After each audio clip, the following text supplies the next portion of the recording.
My husband is a real hero. You're just a pathetic computer repairman. Take those fake internet medals off right now before you pollute the Vance family's eyes. Crash, a glass of blood-red wine was thrown straight at my chest, soaking my sacred dress uniform. My own sister Laura shrieked with laughter.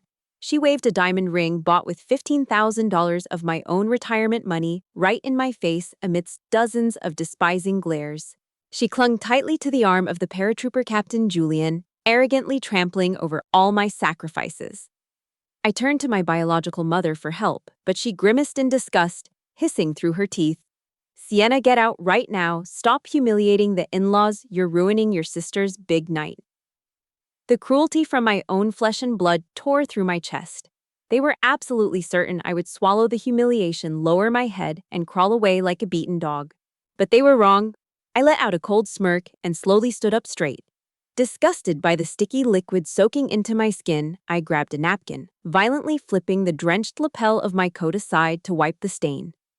That sharp, decisive movement threw my lapel open, accidentally exposing the dark, top-secret pin pinned deep on my left chest. The exact second that pin caught the light at the head of the banquet table, Lieutenant General Arthur Vance, the Supreme Three-Star Commander, and the groom's own father, suddenly kicked his oak chair back and shot to his feet. The commanding general's face instantly went pale, his eyes wide with absolute horror.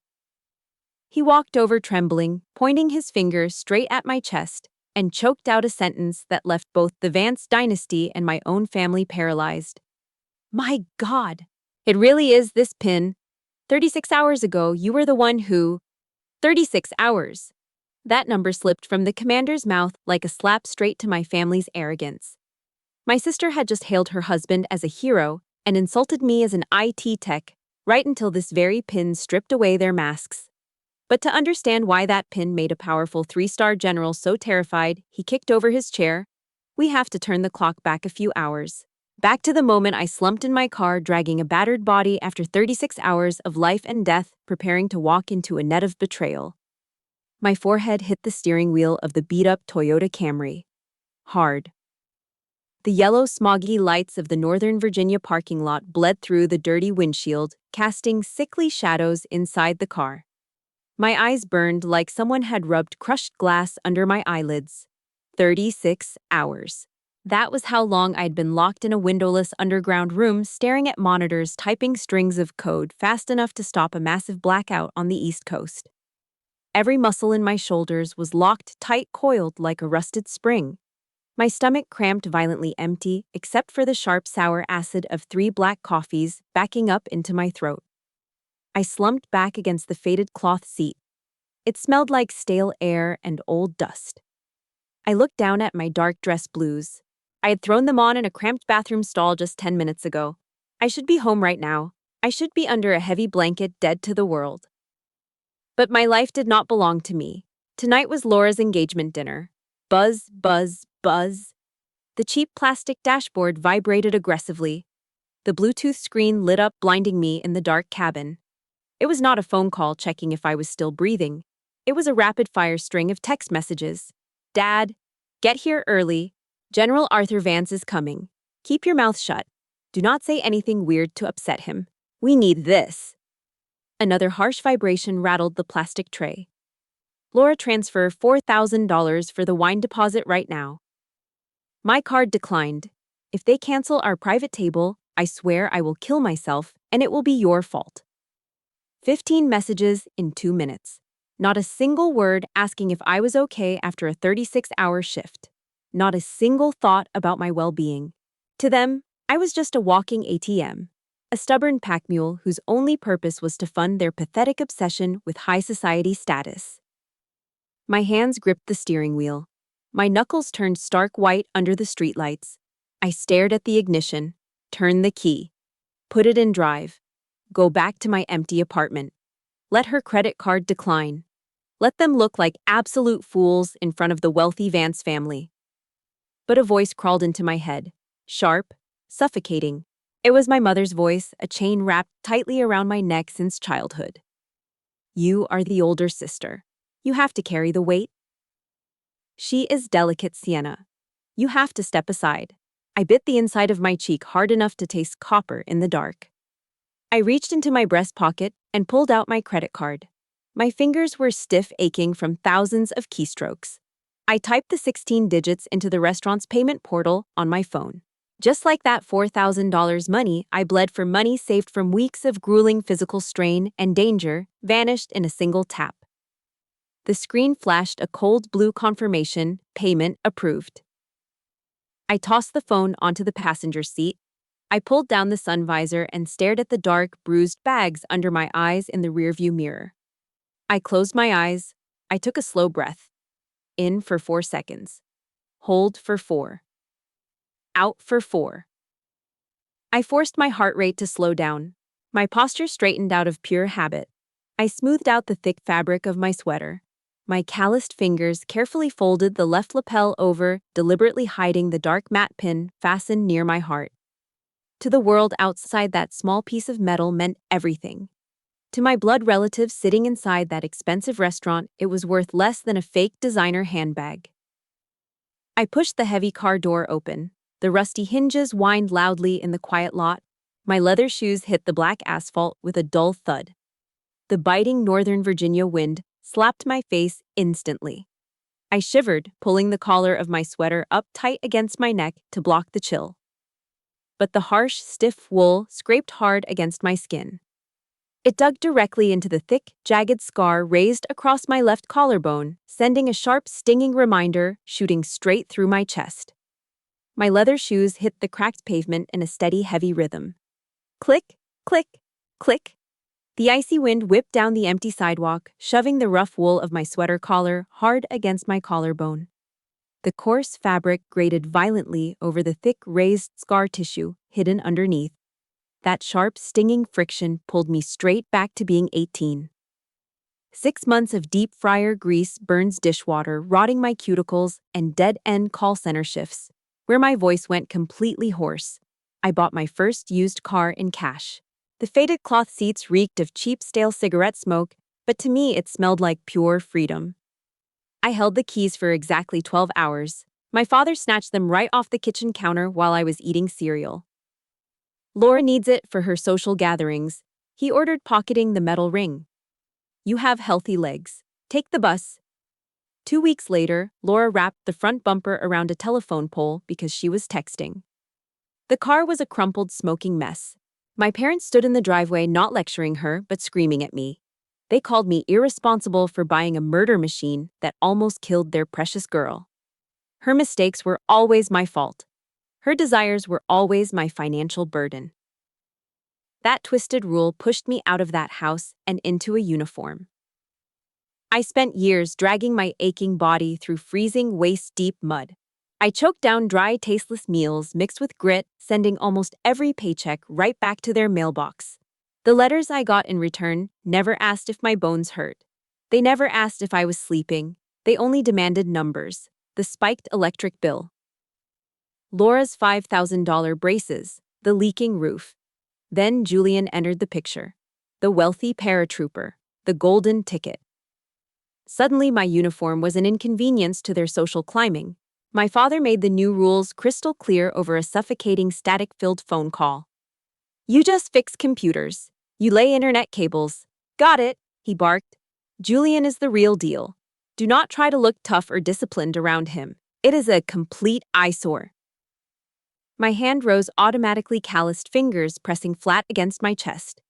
Beneath the crisp white shirt, the skin was a jagged, ugly mess. A chunk of burning, twisted metal had ripped right into me halfway across the world. I had bled heavily into the dirt, throwing my own body over a vital bundle of wires so the line would not break. I nearly bled out in the sand. But a month ago, at the first introduction dinner with the Vance family, my mother smiled, her pageant smile. She pointed a manicured finger at the faint red line peeking over my collar, pouring Julian more wine. Oh, Sienna is just incredibly clumsy. She tripped and fell down our wooden attic stairs. She lied smoothly, waving her hand dismissively, always tripping over her own feet. You know how these computer nerds are. They took my blood.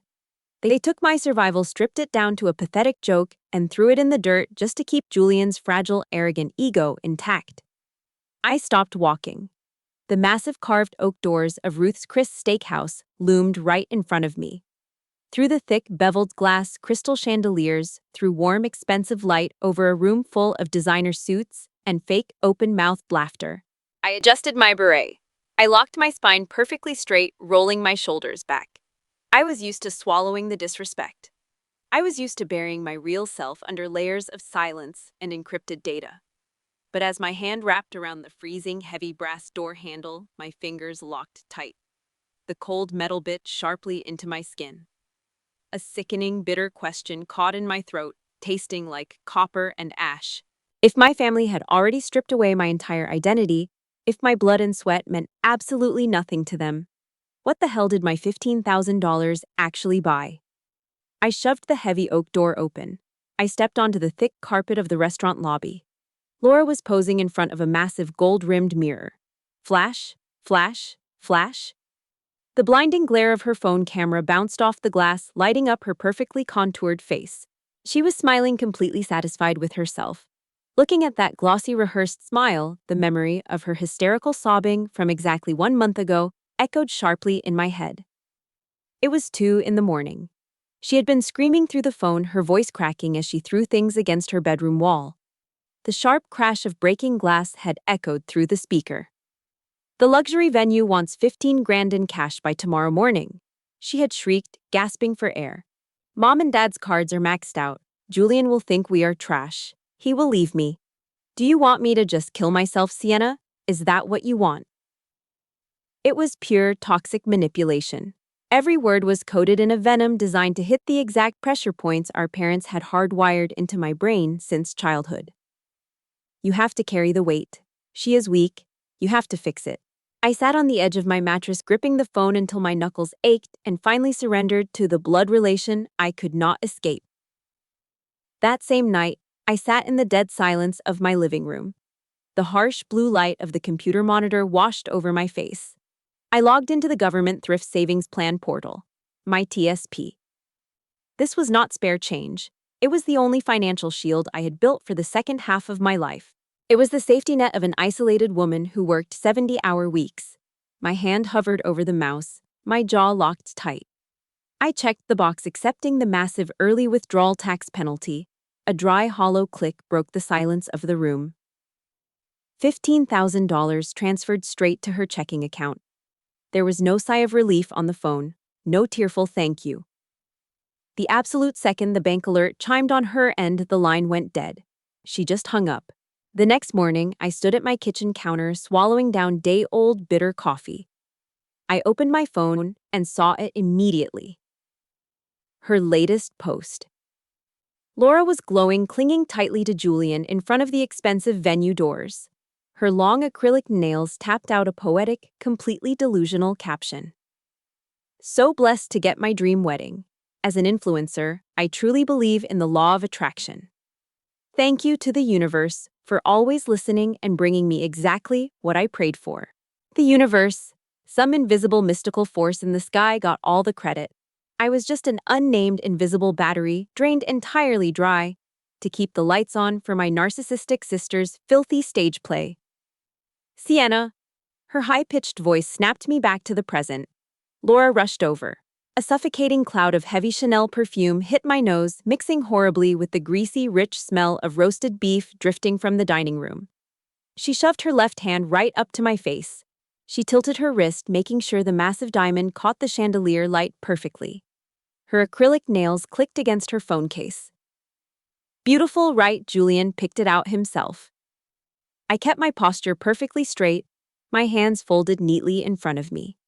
I stared directly at the sparkling stone. I knew exactly what I was looking at. A guy like Julian could never afford a rock that size on his regular salary unless a sudden $15,000 deposit magically padded their shared accounts. My retirement was sitting right there, glittering blindly on her finger. The air in the lobby suddenly turned thick. My lungs felt tight, completely starved of oxygen. The urge to rip that ring off her hand was a physical weight in my chest. Instead, I gave a slow, flat nod and took a deliberate half-step back. I need some air, I said. My voice was dead, completely stripped of any emotion. I turned my back on her, pushed open the heavy front door, and walked out into the dark, freezing parking lot. I sat alone in the pitch-black cabin of this Camry. The suffocating weight of the $4,000 I just surrendered pressed heavily against my ribs.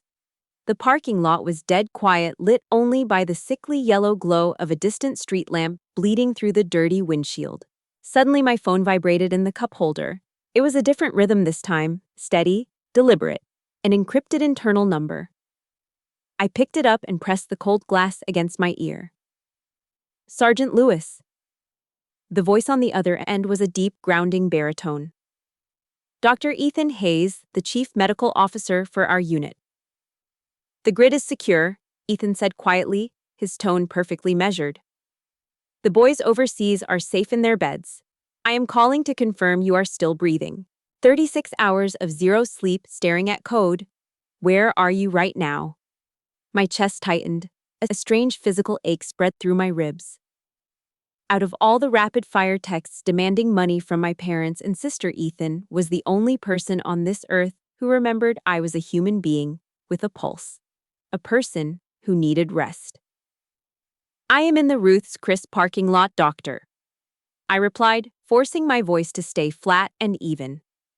Ethan went dead silent for 2 full seconds. He knew exactly what my family was. He had stitched up my physical wounds, but he had also seen the psychological bleeding they caused. They are making you pay for that fake wedding again, aren't they? He asked. The raw pity in his voice was thick. Sienna, you saved thousands of lives last night. You do not owe them a damn thing. Remember what Caleb always told you. Do not let people who do not respect your blood suck your marrow dry. The back of my eyes burned. A hot, sharp pressure built in my throat. The rare, desperate urge to cry clawed at my chest, but I swallowed it down hard. Ethan, the guys at the facility. They were my actual family. They were the ones who checked my blind spots. I am fine, Ethan, I said softly, staring out at the empty asphalt. I am just going inside to fulfill the attendance requirement. Then I am going home. Do not stay long, Ethan ordered gently. Logistics left a plate of grilled chicken in the break room fridge for you. Get it tomorrow. Understood. Good night. I lowered the phone. The quiet warmth of that 2-minute conversation wrapped around me like a heavy protective blanket over an open wound. I gripped the worn leather steering wheel. The trembling in my fingers finally stopped. I was not that helpless 18-year-old girl anymore, handing over her car keys just to buy a scrap of approval. I was a sergeant. I had a whole family standing right behind me in the dark. I took a deep breath, filling my lungs with clean air, and reached for the door handle. Bang, bang, bang, I flinched hard. Someone was hammering violently on the driver's side window. My mother, Martha, was glaring through the glass, her face scrunched up into an ugly, furious knot. Before I could even unlock it, she yanked the heavy car door open. A sickening wave of cheap, overly sweet floral perfume instantly suffocated the small space inside the car. What the hell are you doing hiding out here? She hissed, her voice a sharp, grating whisper. General Vance and Julian just pulled up. Stop pulling this weird, antisocial crap. Get inside right now and remember what your father said. Keep your mouth shut. Just like that, the emotional oxygen was completely sucked out of the air. The heavy chain snapped right back around my neck. I stared at her twisted, angry face for a fraction of a second. I unbuckled my seatbelt, stepped out onto the freezing pavement, and walked silently toward the slaughterhouse. The private dining room at Ruth's Chris reeked of fake money and forced laughter. The air was thick, suffocating. My father, Robert, practically folded himself in half. He pulled a heavy chair out, bowing his shoulders as Arthur Vance, the 3-star commander and patriarch of the Vance family, walked into the room. The older Vance wore a sharp, dark suit. He gave a stiff, polite nod to the room, but his eyes were sharp, cold. They swept over the layout like a man assessing a liability. My mother, Martha, spotted me standing near the wall. I was wearing my thick, dark formal coat with the brass buttons. Her face contorted into a vicious sneer. She rushed over and grabbed my elbow, her manicured nails digging painfully into my sleeve. I told you to wear the floral dress. She hissed, her voice a poisonous whisper. You look like a utility worker in that stiff thing. Move out of the way. Do not ruin the view for Mr. Vance. I did not flinch. I did not argue. I just let her shove me to the side so Laura could float past, clinging helplessly to Julian's expensive suit jacket. The seating arrangement was a brutal physical map of our family's social hierarchy. My parents took the seats right next to Arthur Vance and the happy couple. They were leaning in, laughing loudly at jokes that were not funny, their hands waving in the air. I was pushed to the absolute far end of the long mahogany table. I was seated right next to the swinging kitchen doors. Every few minutes, a waiter would push through, blasting the back of my neck with greasy, humid heat. Directly across from me sat Julian's grandmother, Eleanor. The elderly woman chewed on a piece of bread, completely checked out her cheap hearing aid, emitting a faint, broken bzzz sound. I, the woman who had just paid the $4,000 deposit for this very room, was seated exactly like a guard dog chained to the perimeter fence. Kept out of sight. Expected to stay quiet while the royals ate. The waiters brought out the ribeye steaks. The smell of charred meat and melted butter filled the room. Martha immediately leaned entirely across my empty plate. She picked up a silver steak knife and carefully began cutting Laura's meat into tiny, bite-sized pieces. Laura was 29 years old. "Careful, sweetie," Martha cooed, wiping the edge of the plate with a napkin. "Do not let the meat juice splatter on your silk dress. It stains so easily." Watching that, the thick scar under my collarbone gave a violent phantom throb. I remembered the day a jagged piece of shrapnel tore into my chest. Blood had soaked entirely through my heavy canvas uniform, pooling hot and sticky in the sand. When I finally got to a phone days later, my mother had sighed heavily into the receiver. "If you tripped and fell, just put some ice on it, Sienna." I am busy driving Laura to her hair appointment. My blood spilled to keep people alive was never worth as much as a single drop of grease on her favorite child's dress. Have you ever sat at a family table and realized you were the only one paying the emotional toll while someone else got all the praise? If you know exactly how that burning injustice feels, leave a yes in the comments and do not forget to subscribe to follow this journey. Because I know I'm not the only one who has survived this kind of pain. Through the loud, obnoxious cackling of my parents, my absolute stillness became a jarring contrast. I sat with my spine locked perfectly straight. My hands were resting flat on the white tablecloth. I did not fidget. I did not look at my phone. Suddenly, the clinking of silver against porcelain stopped. Arthur Vance stopped chewing. He looked up. His sharp gaze cut right through the bobbing heads of my laughing family and pinned me directly to my chair. It was not a polite social glance. It was the heavy, recognizing stare of an old wolf catching the scent of another predator hiding in a loud, chaotic flock of sheep. That invisible connection lasted less than 2 seconds. But Laura saw it. Her rehearsed, glossy smile instantly froze into a hard, ugly mask of pure jealousy. Clink. Clink. Clink. Seeing Arthur Vance's attention drift, Laura tapped her silver spoon against her wineglass. She stood up abruptly, smoothing the front of her expensive dress. "I want to send a very special thank you to my older sister, Sienna," Laura announced. Her voice was a sickening, practiced sing-song. Her eyes scanned the room, soaking up the attention. "She is always so incredibly busy down in some dusty basement, tangled up in messy computer cables. She is not exactly a social person, a little eccentric, honestly. But tonight she actually stepped out of her nerdy little hermit shell to celebrate us." Julian's groomsmen let out a collective low chuckle.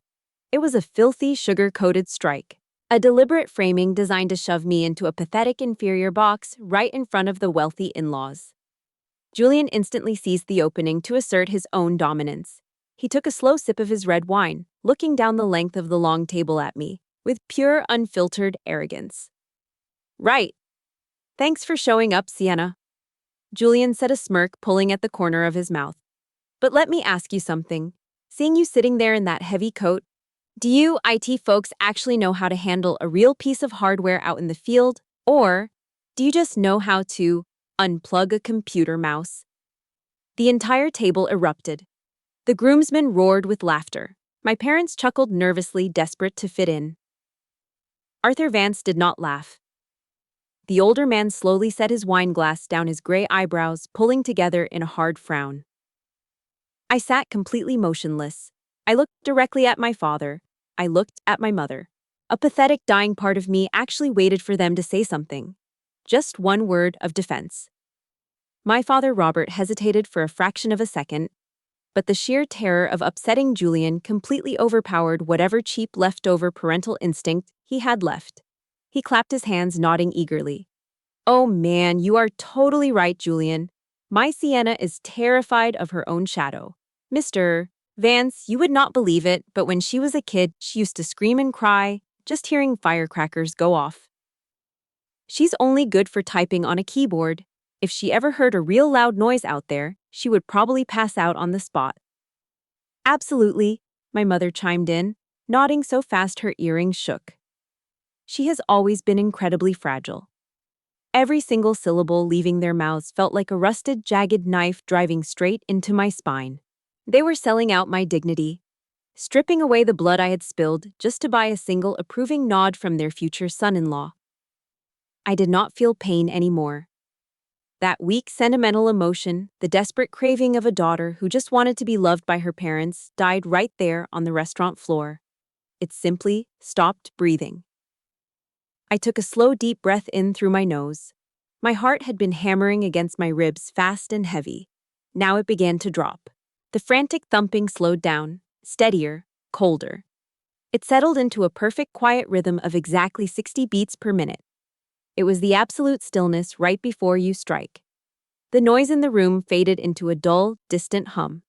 The suffocating heat from the kitchen doors disappeared. The 34 years of biting my tongue, of making myself small, of paying their bills and taking their insults officially expired. I moved my right hand. I deliberately set my heavy silver fork down onto the porcelain plate. Clack! The sharp metallic sound cut cleanly through the laughter. My eyes locked directly onto Julian's flushed face. It was time. My entire family expected me to fold. They waited for me to drop my chin to my chest, stare at my lap, and let the humiliation wash over me, just like I had done for 34 years. I did not move. I did not stand up. I did not slam my hands on the table. Instead, I leaned slightly forward. I folded my hands together, resting them perfectly flat against the edge of the table. I locked my eyes directly onto Julian's pupils. The sharp, unblinking focus cut his arrogant laughter straight in half. Actually, Julian, I said. My voice was not loud, but it was freezing cold. The pitch was completely even, carrying through the sudden quiet of the room like a physical weight. I do not just know how to unplug a computer mouse. I saw his throat flex. A hard, dry swallow. At the head of the table, Arthur Vance suddenly sat up.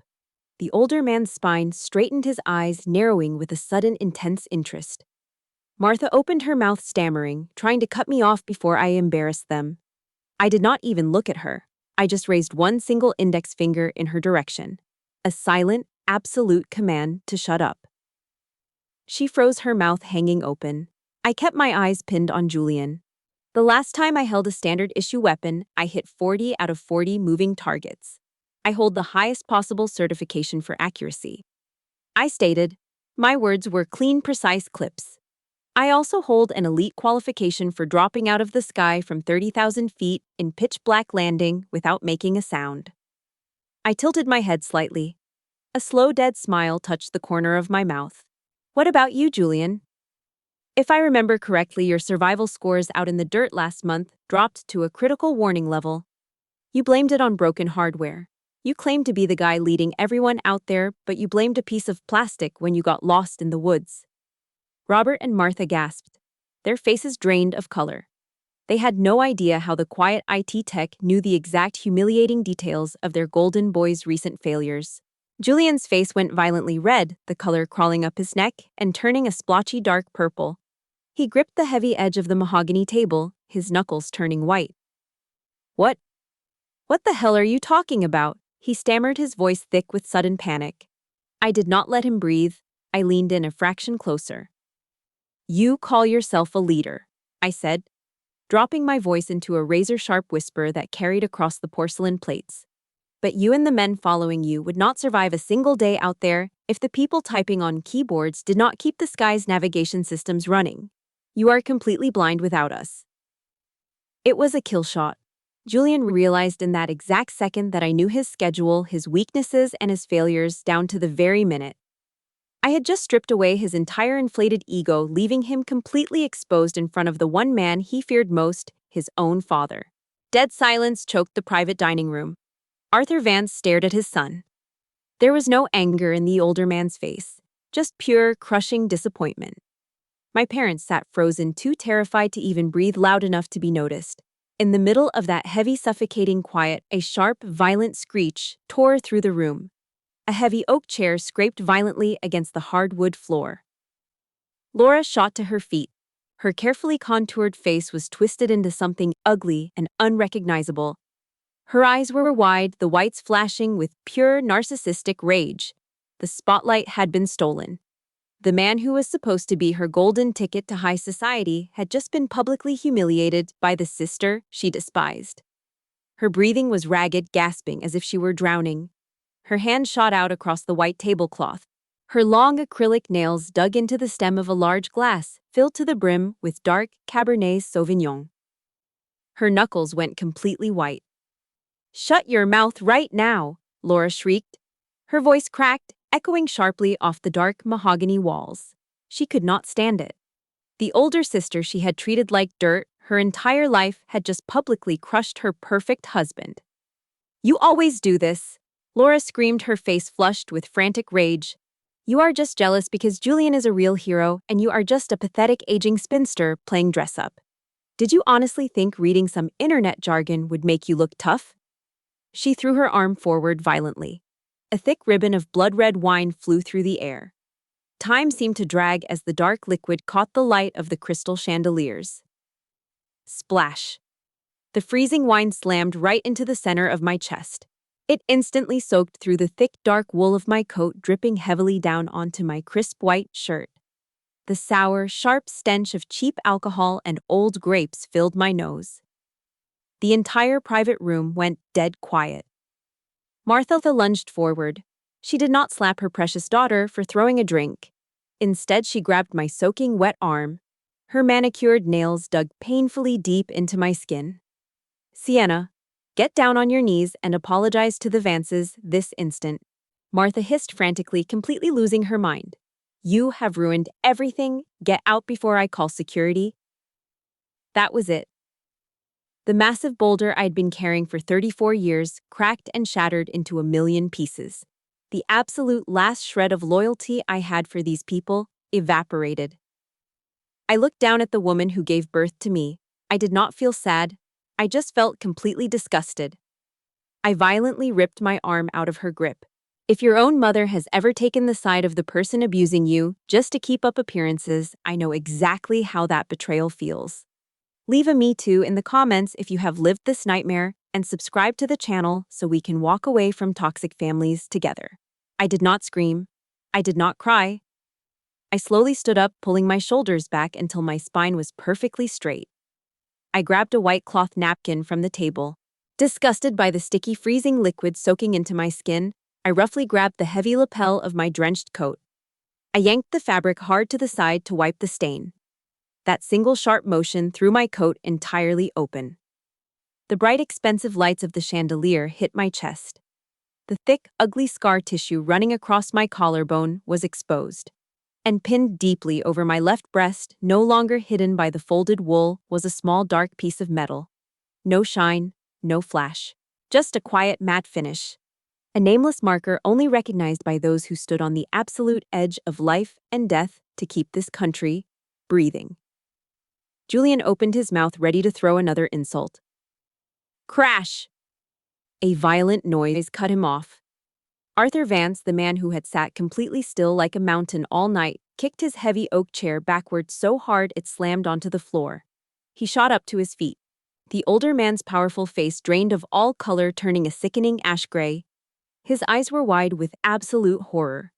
He shoved past my mother, almost knocking her over, and walked straight toward me like a man in a trance. His hand, rough and calloused, raised up slowly. He pointed a shaking finger directly at the dark metal pinned to my chest. The entire room stopped breathing. "My God!" The older Vance choked out his voice, a hoarse, ragged whisper. "It really is this pin." 36 hours ago, you were the one who. Julian saw his father walking toward us.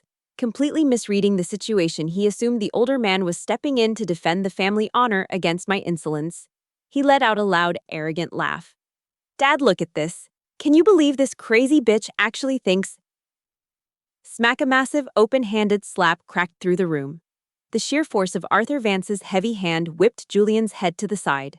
The young man lost his balance, his expensive leather shoes slipping on the carpet as he crashed hard into a serving cart. Silverware clattered to the floor. A thin, bright line of blood instantly swelled at the corner of Julian's mouth. The entire restaurant froze. Robert and Martha turned completely to stone, their eyes bulging out of their heads. Laura let out a high-pitched, terrified shriek, shrinking back against the wall. "Shut your damn mouth!" the older Vance roared. It was not the voice of a wealthy dinner guest. It was the terrifying guttural boom of a man used to breaking people. He spun around facing my cowering family. His eyes were burning with pure, unfiltered rage. "You called her a computer repairman," he spat, pointing a thick finger directly at the dark piece of metal pinned to my soaking wet chest. "You sit there and humiliate her, calling her a coward who is afraid of loud noises. Do you arrogant fools have any idea who you are looking at?" He took a heavy step forward. Robert and Martha stumbled backward, physically shrinking away from him in pure terror. "She is the head of the security analysis team," he yelled, his voice echoing off the mahogany walls. "It was her 36 hours ago. She used her brain to stop an entire coastline's power grid from collapsing. She just secured the lives of thousands of our people working in the most dangerous conditions overseas. That scar on her neck. She got that using her own body to shield critical equipment when the ceiling was literally falling down around her." He bent down, snatched the wine-soaked cloth napkin off the edge of the table, and threw it directly into Laura's face. "And you," he growled, staring down at my sister with absolute disgust. "What gives a parasite like you the right to throw dirty alcohol on a person like this garbage, like you only gets to live this comfortable fake little life? Because people like her are out there bleeding for it." Laura collapsed to her knees, her heavy makeup smeared down her cheeks as she let out loud, pathetic, hiccuping sobs. She had absolutely nothing to say. Robert desperately gripped the edge of the table, his knuckles bone white, trying to keep his legs from giving out. Martha stood there, her mouth hanging open, clutching her chest like she was going to have a heart attack. The entire fake shiny empire of the Lewis family was completely crushed into dust in under 60 seconds. Arthur Vance slowly turned away from them. He reached up and adjusted the lapels of his dark suit, smoothing out the fabric. The terrifying rage vanished from his face, replaced instantly by profound, solemn respect. The older man looked me straight in the eye. He brought his heavy leather shoes together. Clack! He locked his spine perfectly straight and raised his right hand to his forehead, executing an absolute perfect gesture of supreme respect, right there in the middle of the dining room. "Ma'am," the older man said clearly, his deep voice thick with genuine honor, "I owe you a massive apology for my son's absolute lack of discipline and for the sheer ignorance of your family." I stood perfectly still. The bridge of my nose burned sharply, but I did not let a single tear fall. I locked my eyes with his, raised my own hand, and returned the gesture with absolute quiet pride. Right after lowering his hand, Arthur Vance turned back into a judge delivering a death sentence. He looked down at Julian, his voice a low, threatening growl. "You have disgraced everything this family stands for. I am stripping you of your title and your position effective immediately. There will be an investigation into your conduct." He paused, looking in disgust at Laura, who was still sobbing on the carpet. "And this wedding is cancelled, completely." Laura let out a raw, guttural scream, her fake nails clawing at the expensive rug. Total panic took over. Robert lunged forward. He grabbed my wrist, his face wet with desperate tears. "Sienna. Please, sweetheart, I am so sorry. Please just talk to him. Explain it to the older Vance. We are family." I looked at his wrinkled, sweating face. I did not feel any anger. The burning rage was completely gone, replaced by a cold, heavy emptiness. I did not belong to them anymore. I gently but firmly pulled my arm out of his grip. I reached into my inner coat pocket and pulled out a folded piece of paper. It was the printed bank receipt from that afternoon. I tossed it onto the mahogany table. It landed with a soft, dismissive rustle. 4,000 for the dinner. 15,000 for the venue deposit. It is paid in full, I said. My voice was as still and cold as a frozen lake. Consider it my final payment for whatever you called our relationship. From this exact second, I do not have a family. I turned my back and walked out. I did not look over my shoulder at the screaming, sobbing mess left on the floor. I pushed through the heavy doors of Ruth's Chris. The freezing, sharp air of Washington, D.C. hit my lungs. It was the cleanest breath I had taken in 34 years. My phone lit up in my hand. Incoming calls. Robert, Martha, Laura. I tapped the screen. Block caller. One quiet beep. The heavy, suffocating tumor was finally cut out. 1 year later, the fallout hit them exactly as they deserved. Without my paycheck functioning as their personal ATM and entirely cut off from the wealthy Vance family, Laura's fake internet life collapsed. She maxed out every credit card, got evicted from her luxury apartment, and ended up selling her designer bags just to move back into my parents' damp basement. Robert and Martha were drowning in debt, screaming at each other every night through the thin drywall, blaming each other for killing the golden goose. I saw Laura once. I was buying groceries. I walked past the checkout lanes and heard the loud, irritating beep of the scanner. Laura was working the register. She was wearing a stained, cheap polyester uniform, looking heavy, exhausted, and miserable. She looked up and saw me standing there in a sharp, tailored coat holding a platinum card. Her face went pale. She dropped her gaze to the floor, her hands shaking violently as she dragged a box of cereal across the scanner. I walked right past her. I did not smile. I did not gloat. I looked straight through her like she was thin air. 5 years later, bright morning sunlight poured through the massive windows of the main assembly hall.